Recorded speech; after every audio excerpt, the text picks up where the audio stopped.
বিশ্বনবী বলেন আমি করি নাই।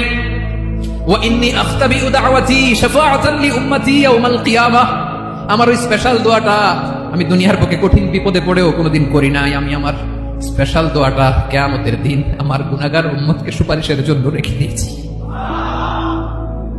আল্লাহ বলবেন নবী ইরফা রাসাক, মাথা তোলেন, আর কাটবেন না। বিশ্বনবী মাথা তুলবেন, আল্লাহ বলবেন সাল তোতা, আপনি যা যাবেন তাই দেব। ওয়াশফা তুশাফা, সুপারিশ করেন, সুপারিশ কবুল করব। বিশ্বনবী বলবেন আল্লাহ ওই স্পেশাল দোয়াটা দুনিয়াতে করি নাই, আজকে আমি তোমার দরবারে দাঁড়িয়ে কিয়ামতের দিন ওই দোয়াটা করছি। আল্লাহ আমার যে উম্মতের হৃদয়ে যাররা পরিমাণ ঈমান আছে, আমার একটা উম্মতকেও তুমি জাহান্নামে ঢুকাতে পারবা না।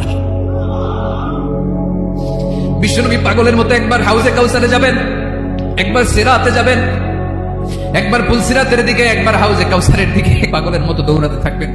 তার কোনো গুনাহগার উম্মত যাতে জাহান্নামে ঢুকে না যায়।